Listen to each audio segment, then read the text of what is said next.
Chapter 1. Before London, the land before the city. Long before London had a name, before stone bridges crossed the river and towers cut into the sky, there was only land, water, and time. The place that would one day become one of the greatest cities in human history began as a quiet bend in a wide, slow-moving river. The Thames flowed patiently toward the sea, rising and falling with the tides, carving marshes, islands, and fertile banks along its path. It did not yet know that millions of lives would one day depend on it, but it was already preparing the ground. Around 10,000 years ago, after the last ice age loosened its grip on Britain, the climate softened. Forests spread across southern England. Deer, boar, and wild cattle roamed freely. Small groups of hunter-gatherers followed the seasons, moving along rivers and higher ground. Now the Thames was not just water, it was a guide, a source of food, and a natural highway through the landscape. Fish were plentiful. The surrounding soil was rich. For early humans, this was a place that promised survival. Over centuries, these roaming groups slowly settled. Farming appeared. Fields were cleared from woodland. Wooden huts rose on dry ground above the marshes. Long before history was written, people understood something crucial. This stretch of the Thames was special. It could be crossed more easily here than in many other places. The river narrowed, its banks firmed, and nearby land rose gently instead of sinking into swamp. Anyone moving east to west or north to south would eventually pass through this point. Geography had quietly chosen a future capital. By around 800 BC, Celtic tribes dominated the region. These people did not build cities in the modern sense, but they created strong communities connected by kinship, trade, and belief. They worshipped nature, rivers, and unseen spirits. To them, the Thames was sacred. It marked boundaries and carried meaning, not just goods. Settlements clustered near it, though not directly on the marshy banks. Safety mattered. So did visibility. From higher ground, smoke from distant fires could be seen, warning of visitors, friendly or hostile. Trade slowly expanded. Tin from the west, amber from the north, and fine goods from across the Channel passed through southern Britain. Even before coins were common, barter networks linked tribes together. Paths became routes, routes became traditions, and traditions became expectations. If you wanted to move goods, meet people, or spread influence, then this part of the river was unavoidable. But life was far from peaceful. Tribal Britain was a world of shifting alliances and sudden violence. Raids were common. Power belonged to those who could protect land and people. Wooden palisades were built. Hill forts rose nearby, especially to the north and west. These were not cities, but they were statements. We are here, and we can defend ourselves. Still, no permanent large settlement emerged directly on the future site of London. The land was valuable, but also vulnerable. That balance, opportunity mixed with danger, defined the area for centuries. The river brought wealth, but it also brought strangers. The flat land allowed movement, but that meant invasion was always possible. Floods threatened low ground. Disease followed dense populations. And nature itself seemed to say, this place will be important, but only to those strong enough to control it. As centuries passed, Britain became better known to the outside world. Traders from continental Europe arrived more often. Stories traveled with them about fertile lands, tribal warriors, and a great island beyond the sea. Slowly, these stories reached a rising power to the south, Rome. Yet even before Roman ships appeared on the horizon, the foundations of London were already set, not by kings or conquerors, but by the land itself. The curve of the Thames created a natural harbor. The tides allowed ships to travel inland and return to the sea. The surrounding terrain offered both protection and expansion. Everything a future city would need was already waiting. What was missing was organization. The Celtic world was rich in culture, but fragmented in authority. Power was local. Law was personal. Trade existed, but infrastructure did not. Roads were paths. Bridges were rare. There was no single force capable of turning this strategic location into something permanent and dominant. The land had chosen its role, but history was waiting for someone bold enough to claim it. By the 1st century A.D., Britain stood on the edge of transformation. The quiet river bend, shaped by thousands of years of nature and human movement, was about to be pulled into the orbit of an empire that specialized in turning geography into power. When that happened, everything would change. The forests would retreat. Stone would replace wood. The river would become a commercial artery. And the nameless crossing on the Thames would finally be given an identity, one that would echo through centuries. But before walls, before markets, before the name London was ever spoken, there was only land, water, and destiny slowly taking shape. The city had not yet been born, but it was already inevitable. Chapter 2. Roman London, the birth of Londinium. In the summer of AD 43, the world that had shaped the Thames for centuries changed forever. Roman ships appeared off the British coast, carrying soldiers hardened by conquest and disciplined by empire. Britain was no longer a distant rumor or trading curiosity. It was a target. When Roman legions marched inland, they did not simply conquer land. They reorganized it, measured it, and reshaped it to serve Rome's will. At first, the crossing on the Thames was nothing more than a strategic calculation. Roman commanders were not searching for beauty or tradition. They were looking for control. They needed a place where troops could cross the river, supplies could move efficiently, and authority could be enforced. This narrow, stable section of the Thames offered exactly that. Within months of the invasion, the Romans made their decision. They founded Londinium. Unlike many ancient settlements, Londinium was not built on top of an existing native city. It was a Roman creation from the start, a planned settlement designed for trade, administration, and military movement. Timber buildings rose quickly. A temporary wooden bridge spanned the Thames, allowing soldiers, merchants, and messengers to pass freely between north and south. Roads radiated outward, connecting the new town to other Roman-controlled areas. Where there had once been scattered huts and open land, a structured grid began to form. Londinium grew fast, almost unnaturally fast. Within a decade, it had become one of the most important Roman settlements in Britain. Merchants arrived from across the empire, drawn by opportunity. Goods flowed through the port. Wine, olive oil, pottery, coins, weapons, and luxury items previously unknown to the local population. In return, Britain offered grain, wool, slaves, and raw materials. The Thames became a commercial lifeline, busy with boats moving in rhythm with the tides. But Roman order did not come quietly. In AD 60, the city faced its first true test. A powerful rebellion erupted under a native queen who refused to accept Roman rule. The Roman authority across southeastern Britain collapsed almost overnight. When the rebels reached Londinium, the settlement was still young and poorly defended. Roman officials made a brutal decision: abandon the city. What followed was destruction on a terrifying scale. Londinium was burned to the ground.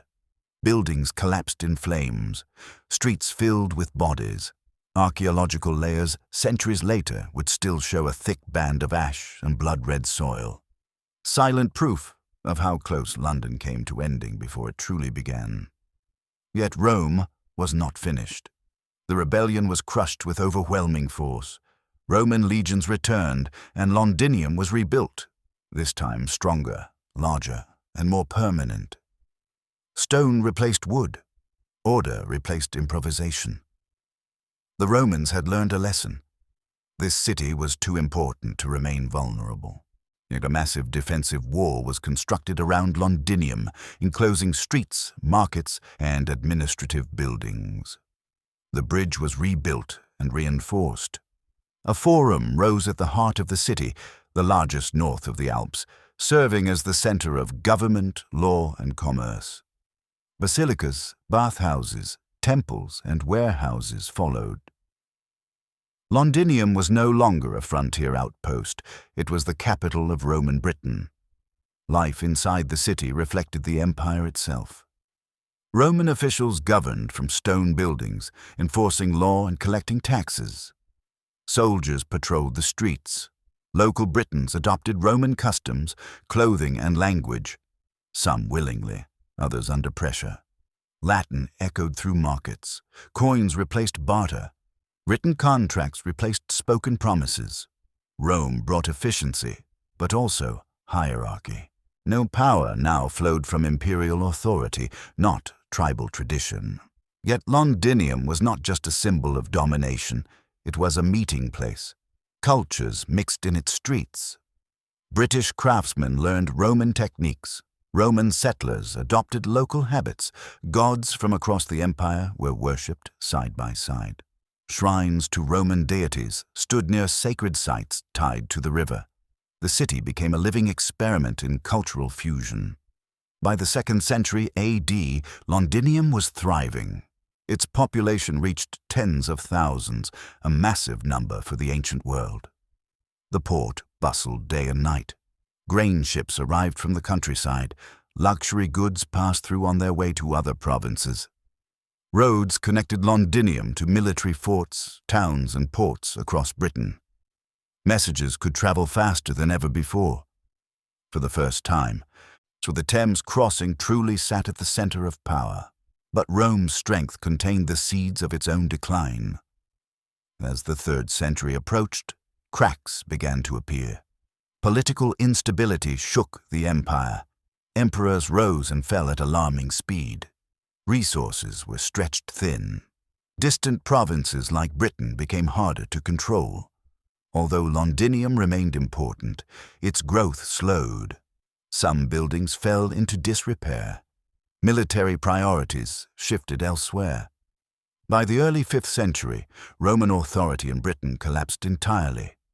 Troops were withdrawn. Officials vanished. The systems that had sustained Londinium, law, currency, protection, disappeared almost overnight. The city did not fall in flames this time. Instead, it faded. Stone buildings stood empty, roads cracked, the bridge decayed.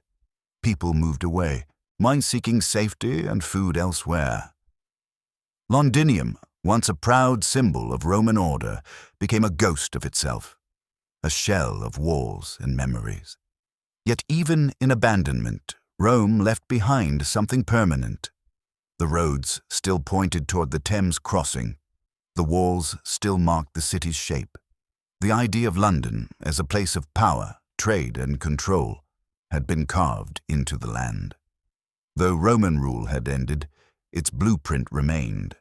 The empire had come and gone. But the city it created refused to disappear. And in the silence that followed Rome's departure, London waited, changed forever, but not finished. Chapter 3. Dark Ages to Medieval Power. London survives chaos. When Roman authority vanished from Britain in the early 5th century, it did not leave behind a clear ending, only silence. Londinium, once the beating heart of Roman power in the province, was suddenly without soldiers, administrators, or imperial support.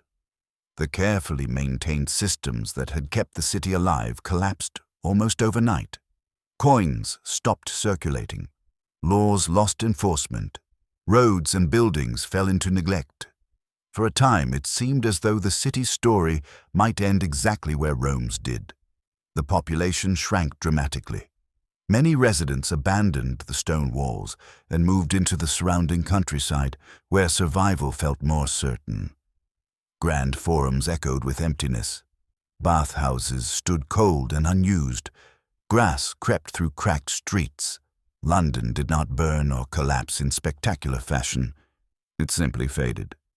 For decades, it existed more as a memory than a functioning city, and this period would later be called the Dark Ages, not because people were ignorant or uncivilized, but because written records became scarce. What is clear, however, is that Britain entered an age of fragmentation. Without Roman unity, power became local once again. Small kingdoms rose and fell. New peoples arrived from across the North Sea, Angles, Saxons, and Jutes, bringing their own languages, customs, and beliefs. At first, these newcomers avoided the old Roman city. To them, the abandoned stone ruins felt unnatural, even cursed. Instead, they settled slightly west of the old walls, creating a new town known as Londonwix. This settlement was simpler, built of wood, centered on trade rather than imperial authority. The Thames, as always, remained the key. Ships docked along its banks. Markets grew. Slowly, London returned to life, though in a very different form. By the 7th century, Christianity began spreading across England, reshaping culture and power. Churches replaced pagan shrines. Literacy returned through monasteries. London gained religious importance, becoming a bishopric and reconnecting the city to wider European networks. Trade expanded once more, linking London to Francia, Scandinavia, and beyond. The city was no longer Roman, but it was no longer forgotten either. Then came a new threat, swift, violent, and terrifying. Viking raiders began attacking England's coasts and rivers in the late 8th century. The Thames, once a blessing, became a pathway for invasion. Long ships sailed deep inland, striking towns with speed and brutality. London was attacked multiple times. Londonwich proved vulnerable, its wooden buildings offering little defense, and the danger forced a critical decision that would reshape the city's future. In the late 9th century, King Alfred of Wessex took control of London and did something remarkable. He moved the population back inside the old Roman walls. The ancient defenses were repaired and reused. Streets were reorganized. London was reborn within its Roman shell, now serving as a fortified stronghold against Viking attacks. What Rome had built centuries earlier suddenly became relevant again. This moment marked a turning point. London was no longer just surviving. It was adapting. Under Anglo-Saxon rule, the city grew steadily. Trade flourished. Craftsmen organized into early guilds. Laws were written and enforced. London developed a sense of identity and autonomy unusual for its time. Even kings recognized its importance, granting privileges in exchange for loyalty and revenue. The city was becoming powerful in its own right. The Norman conquest of 1066 could have destroyed everything. Instead, it accelerated London's rise. When William the Conqueror took England, he understood London's value immediately. Rather than crush it, he secured it. Castles were built to control the population, most notably a massive stone fortress beside the Thames that symbolized Norman authority. French influence entered English life. Law, architecture, language, but London remained the center through which power flowed. Over the next 2 centuries, medieval London transformed into a true metropolis. Its population exploded. Stone bridges replaced wooden ones. The Thames became crowded with ships carrying wool, grain, wine, and luxury goods. Markets expanded, and streets grew narrow and noisy, filled with traders, craftsmen, priests, and laborers. Guilds controlled professions, protecting their members and shaping city politics. Londoners were no longer passive subjects. They demanded rights, negotiated with kings, and defended their privileges fiercely. The city also became a stage for conflict. Power struggles between monarchs and nobles often played out in London streets. Riots erupted when food prices rose. Revolts flared when taxes became unbearable. The city learned how to resist authority without rejecting it entirely, a delicate balance that would define its character for centuries. Then came the Black Death. In the mid-14th century, plague swept through London with horrifying speed. Entire neighborhoods were emptied. Churches overflowed with the dead. Fear ruled daily life. Thus it is estimated that nearly half the city's population perished. For a moment, it seemed as though London might finally break under the weight of disaster. But it did not. Survivors adapted. Wages rose due to labor shortages. Social structures shifted. Old certainties weakened. London emerged scarred but changed, and in many ways, stronger. The city had learned how to endure loss on an unimaginable scale. By the late medieval period, London stood unmatched in England. It was the country's largest city, its richest port, and its most influential center of commerce and culture. Kings relied on it.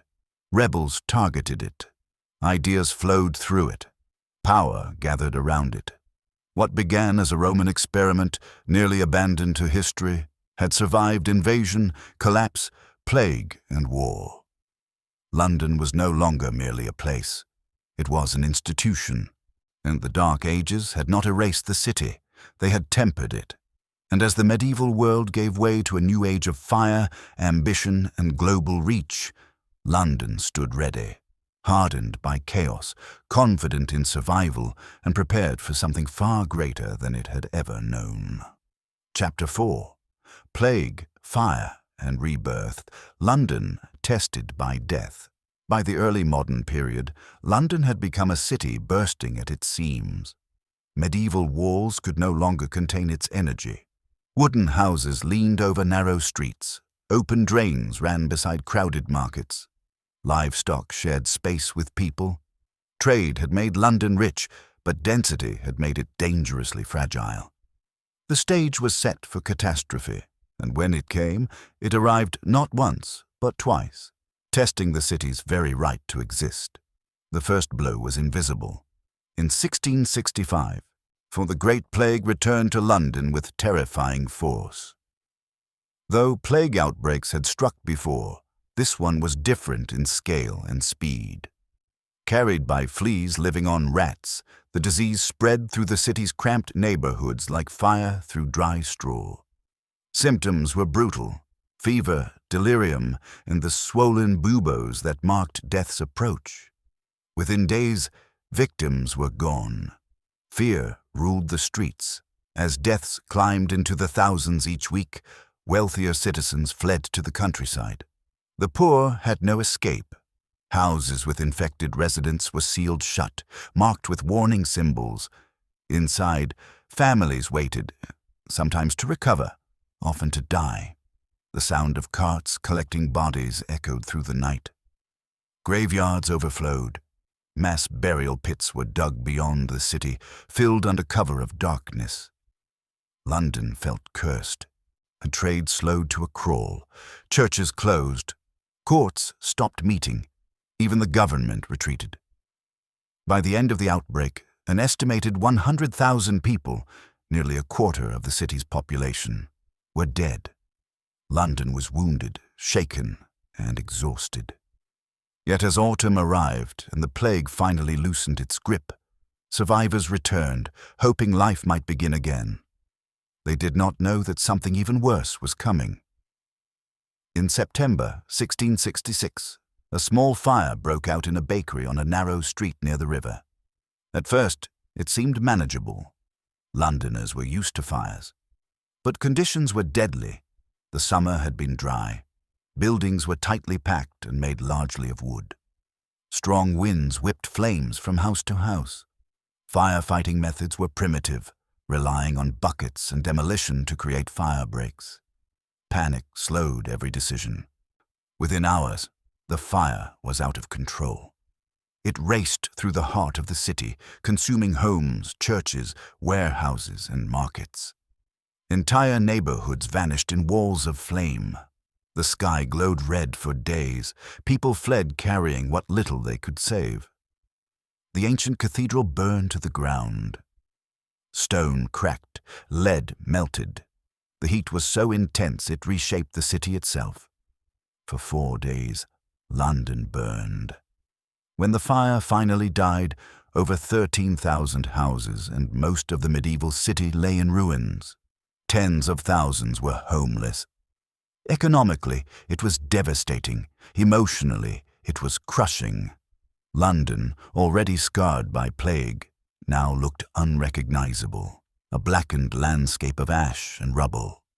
And yet, remarkably, the city did not collapse. Instead, something extraordinary happened. Rather than abandon London or rebuild it exactly as before, its people chose transformation. The disaster created an opportunity, one forged in loss, but driven by vision. Rebuilding began almost immediately. New laws changed how London would rise from the ashes. Wooden buildings were restricted. Brick and stone became standard. Streets were widened. Fire safety became a priority rather than an afterthought.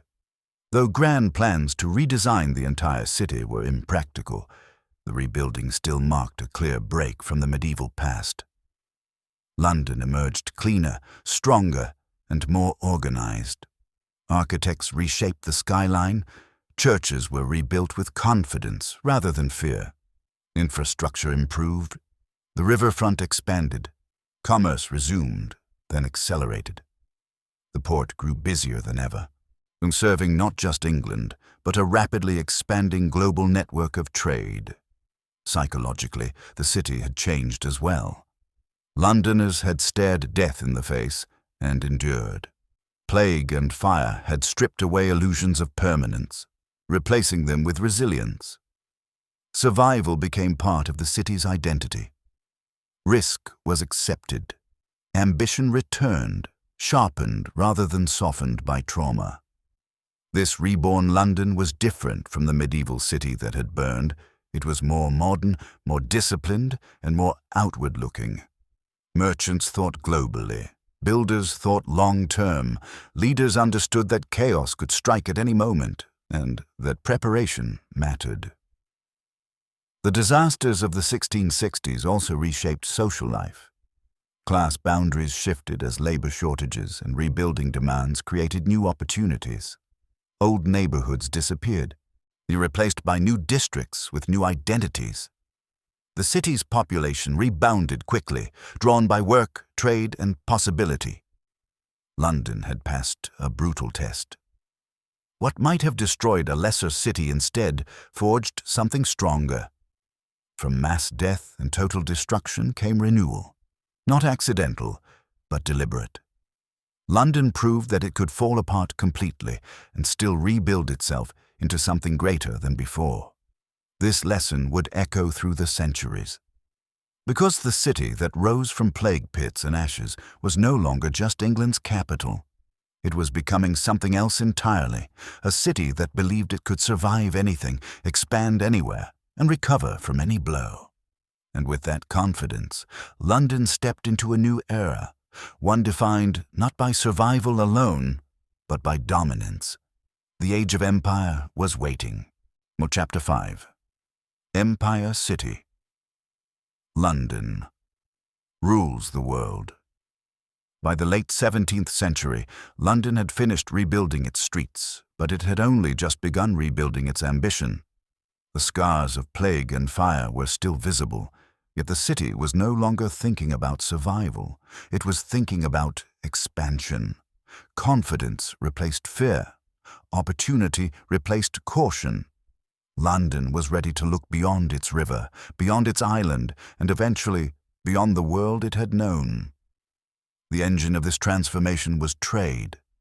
London's position on the Thames had always given it an advantage, but now that advantage multiplied. Ships arrived daily from Europe, the Americas, Africa, and Asia, their holds packed with goods that reshaped daily life. Sugar, tobacco, tea, spices, cotton, silver. Warehouses lined the riverbanks. Docks expanded eastward. Entire neighborhoods existed solely to serve commerce. The river no longer belonged just to London. It belonged to the world, and London controlled the flow. At the center of this new system stood money. Financial institutions emerged that changed how power worked. Banks, insurers, and stock exchanges turned risk into opportunity. Merchants could fund voyages across oceans without ever leaving the city. Fortunes were made not only by explorers and soldiers, but by clerks, investors, and brokers working behind desks. London became the nerve center of global trade, where decisions made in quiet rooms shaped events thousands of miles away. As wealth poured in, the city grew at a staggering pace.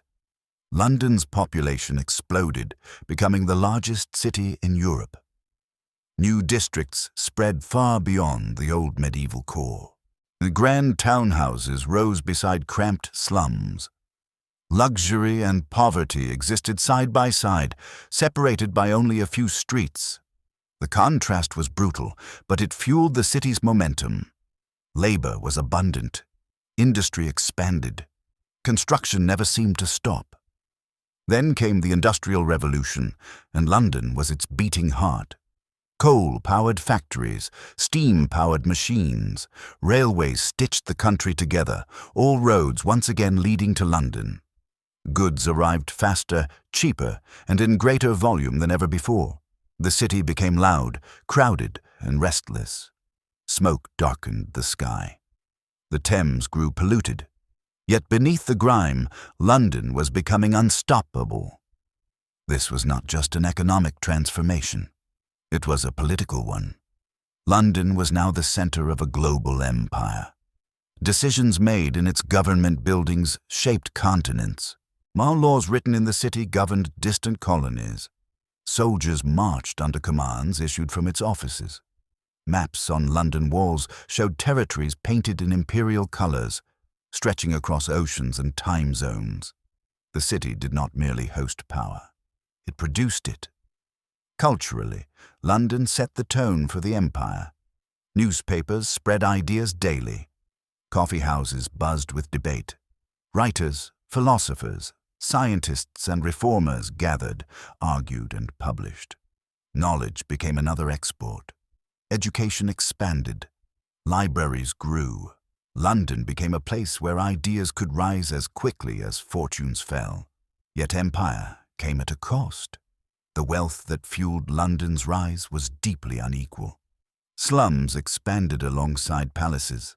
Child labor filled factories. Disease thrived in overcrowded housing.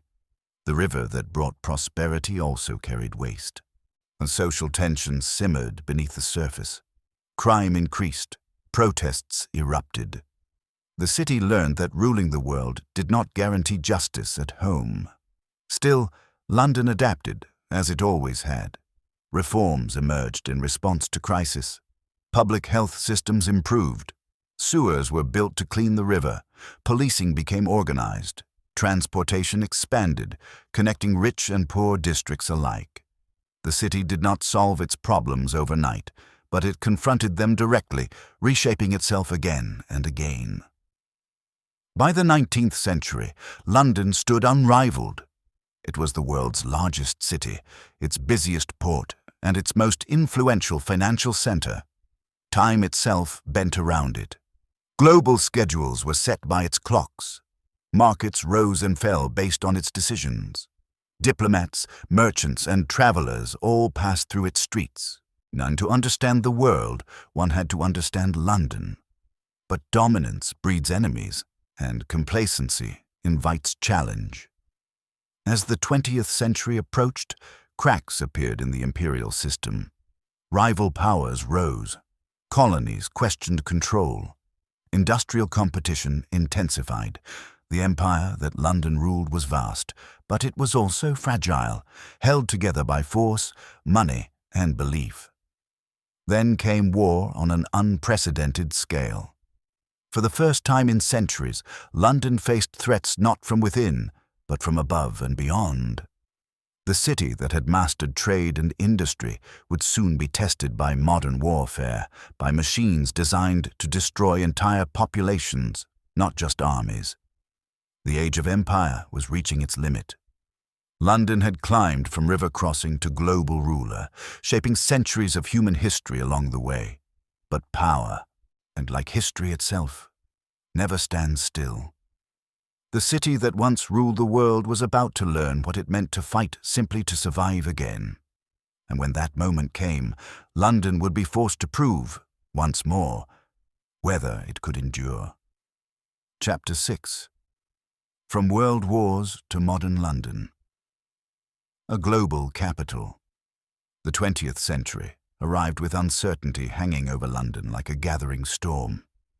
The city was still powerful, still wealthy, still influential. But the world it had dominated for centuries was changing. Industrial rivals had grown strong. Empires were straining under their own weight, and soon London would face a kind of war it had never known before, one that would bring destruction directly to its streets and skies. When the First World War began in 1914, London became the command center of a global conflict. Government offices worked around the clock. Trains carried soldiers to ports. Factories shifted from consumer goods to weapons and ammunition. The city pulsed with urgency, but for much of the war, destruction remained distant. That illusion did not last. Air raids introduced Londoners to a new fear: death from above. Though limited compared to what would come later, these attacks shattered the belief that the capital was untouchable. When the war ended, victory came at a terrible cost. An entire generation was scarred. London mourned, but it endured. The interwar years brought fragile recovery. Culture flourished. Music, fashion, and art thrived in the city's clubs and theaters. New ideas challenged old hierarchies. Yet beneath the surface, economic hardship and political tension simmered. Another storm was coming. When the Second World War erupted, London stood directly in the crosshairs. Beginning in 1940, the city faced relentless aerial bombardment.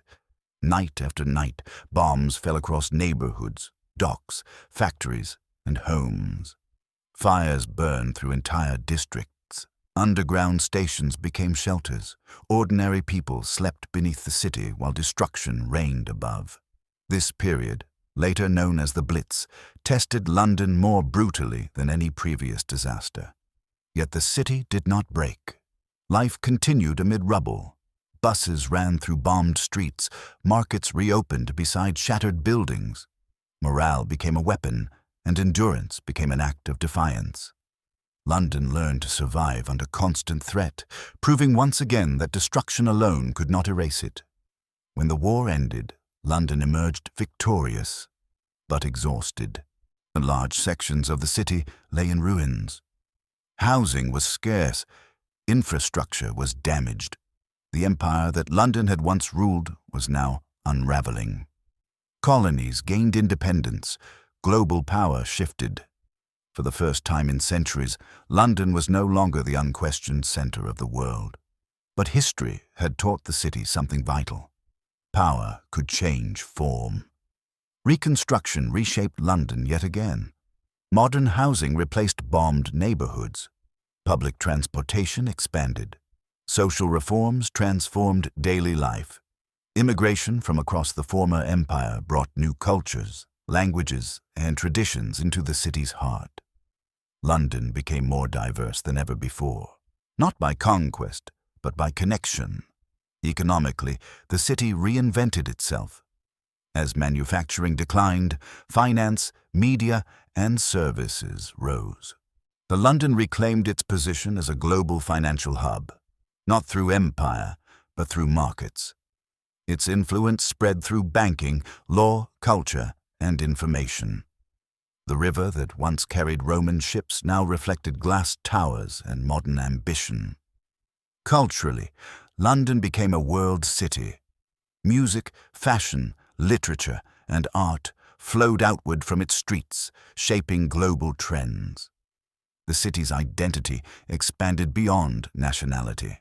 It became a place where the world met itself, a capital not of territory, but of ideas. Today's London carries every version of its past within it.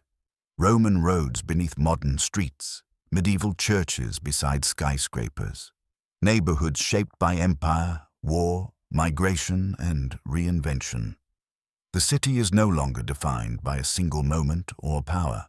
It is defined by continuity, the ability to absorb change without losing itself. From a quiet river crossing to a Roman creation, from medieval survivor to imperial ruler, from bombed city to global capital, London's story is not one of uninterrupted greatness, but of relentless adaptation. Empires rose and fell, fires burned, plagues spread, bombs fell from the sky, and London remained, not because it was protected from history, but because it learned how to live through it. If you enjoyed this complete journey through London's history, don't forget to like the video, subscribe to the channel, and comment which city's history you want next.